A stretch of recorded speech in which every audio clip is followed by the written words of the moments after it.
So this is going to be a training on how to add more fiber to your diet. I'm sure you've all heard that fiber is super important when it comes to increasing or improving your digestion. But if you add more fiber and more water to your diet on a consistent basis, your digestion will improve overnight and your bloating will severely go down. So water and fiber are two of the most important things, and we're talking about water soon. But this one is super important as well. So what we're going to cover is why this is important, a simple step-by-step fiber inclusion blueprint, and the common mistake that I see a lot of people making. So why this is important in the first place is, fiber is a tool that your body uses to break down and digest food. It's like the thing that your body uses for digestion, right? And a majority of people do not meet the daily requirement of fiber. Okay, so I think the RDI or recommended daily intake of fiber is like 25 grams, just for a normal average everyday person, and most people do not meet that. It's pretty insane. I think a lot of people, I think the recommended intake is like 14 grams of fiber per 1,000 calories that you eat or something like that, and a lot of people just don't hit that. Most modern day processed foods, they don't contain any fiber at all, which is insane. If you look at the food label on the back of your a lot of the foods that you're probably having in your pantry, or a lot of us have in our pantry, the fiber is at like 1 or 2 grams maybe, right? So and like a lot of us are, it's very easy to just pile back and just throw back food without even thinking about it. And then before you know it, you've thrown back 2,500 calories and you've had 7 grams of fiber. How on earth can your body break down all that food without the proper amounts of fiber? No wonder we're bloated and inflamed all the time, right? Our food is just sitting there and it can't break down because we don't have enough fiber to get it processed. So when we eat a lot of food, there's no tools available to help us break down and digest the food you're eating, leaving you bloated. So adding fiber and water can help break down the food and decrease bloating. Okay, so here is your simple step-by-step inclusion of fiber or fiber inclusion blueprint. All right. So step one is make a rule for yourself that I'm going to have fruit with breakfast every single day. Very simple. You eat breakfast every day, or most people do, right? Or at least you have your first meal, whether it's at 8 o'clock in the morning or 1 o'clock in the afternoon, whatever your first meal of the day is, make sure there's fruit there with that meal. Okay. Just create that rule for yourself. And what's good about this and what makes this work is that you're doing that every single day anyway. The first meal you eat at least once a day. So that first meal that you eat every single day, attach a fruit to it, right? You're already doing it, so just add that one more thing in there, right? We don't have to worry about taking things away and really just overhauling our whole entire lifestyle right now, right? But let's just add a fruit into the beginning of the day, right? So no matter what, we're having fruit, whether we're having, and I'm going to go through the list right here, but that's what the rule we're going to create for ourselves, right? So fruit has a lot of fiber and antioxidants helping break down the food that you're eating that likely has no fiber, right? So like steak, eggs, those types of things, they don't have any fiber in them. Okay. Even like Greek yogurt doesn't really have a lot of fiber. It's got the probiotics that we're talking about, right? But it doesn't have the fiber.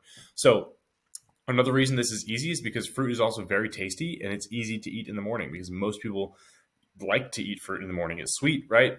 So it's easy. So we're going to use these fruits to add more fiber into our breakfast. The first one here is apples, right? I eat an apple pretty much every single day. It's so good for you. Don't eat the seeds, obviously, but slice the apple. Apples are really good for you, and they're one of the more higher fiber fruits out there, right? Berries, oranges, prunes, and dates. I'm sure we've all heard of prunes, being a digestive aid. Avocados, kiwis, pears, and tomatoes. All right, so this is just a small list, but what you can do is you can print this out. You can use this list and go, okay, and I'll show you how to kind of go about this. But the easiest way to do this is to plan on eating 2 fruits each week. This is the easiest way. Monday, Wednesday, Friday, I'm going to have an apple with breakfast. Okay, or you can even do it Monday, Tuesday, Wednesday. I'm going to have an apple, or Monday, Tuesday, Wednesday, Thursday. I'm going to have an apple, and then I'm going to switch to another fruit halfway through the week. However you want to do it. Okay, or you can go again. Monday, Wednesday, Friday is apple, and then Tuesday, Thursday, Saturday, Sunday, I'm going to have an orange. Right. Super easy that way.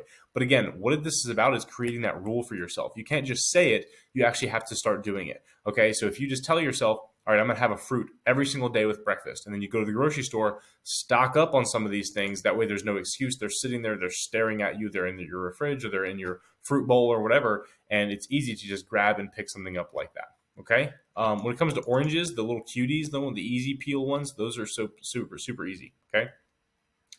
The second rule here that we're going to create is we're going to have vegetables at lunch and dinner every single day. So do you see what we're doing here? We're not taking anything out of your diet. I'm not telling you can't eat, the things that you like to eat. All I'm telling you to do is we have to add more fiber into your diet. And what you'll notice happening is because we're having to add more fiber, we're adding more fruits, we're adding more vegetables, the other junk food that we're eating is going to become less and less and less common in your diet because you have too much fiber to try to worry about, right? So that's the kind of the key here is to just add those things, and the other stuff will naturally see itself out. Okay, so vegetables are the king of fiber, and they help break down foods, giving you better digestion. So this is just my opinion that the best lunchtime veggies are leafy greens like spinach, kale. They're very easy to add to a salad or even blend up into a smoothie or something.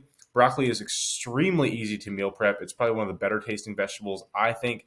And it's very, like I said, easy to meal prep. If you just buy it frozen, you throw a steamable bag in the microwave, and you've got, 3 to 4 servings of broccoli ready to go for you. Okay. Another easy one is bell peppers. These are sweet and they taste good. You can eat them raw. You can eat them cooked. Very good, easy to snack on as well as carrots. You can buy baby carrots or full-size carrots, add them to soups, stews, or just eat them raw is a very good way to do it as well. Okay.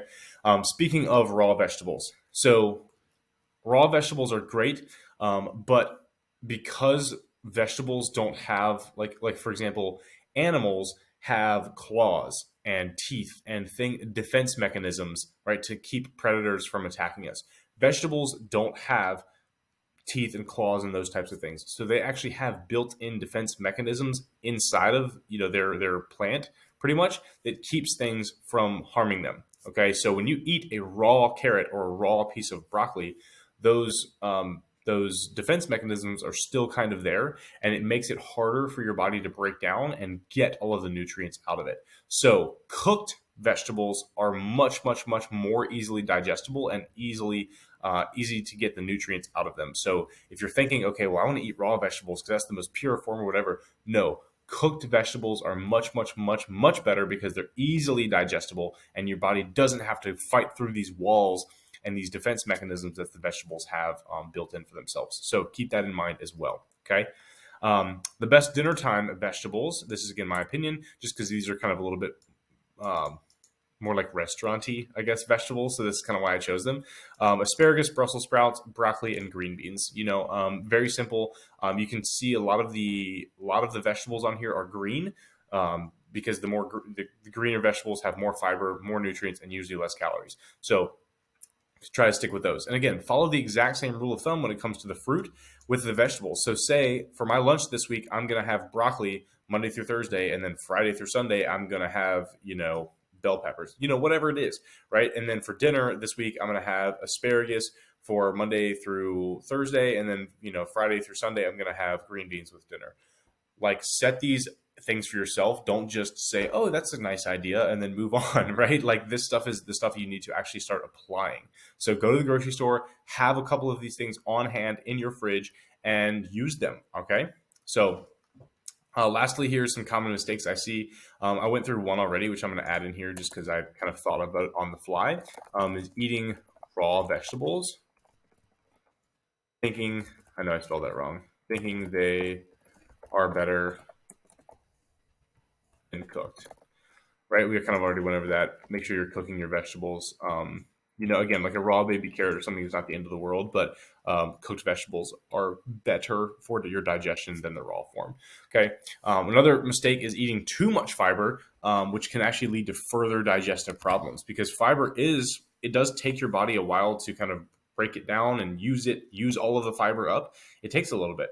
Okay. So if you're just overhauling your system with too much fiber, which is a very rare thing you see these days, then you can see even further digestive problems. That's why you see a lot of vegans with bad gut health because they're actually overdosing the fiber. I went vegan for 6 months and I was eating 80 to 90 grams of fiber per day, and it was not okay. It was not good. Trips to the bathroom, let's just say, were a struggle. So very, very unlikely problem to happen, but it can happen if you're doing too much. Okay. Another problem is just overcomplicating the entire process. Okay. Don't try to meal prep a bunch of vegetables and fruit to get your fiber in, right? Make it simple. Don't be in there chopping vegetables all day long and going to the store and buying the organic, those types of things. Make it easy on yourself.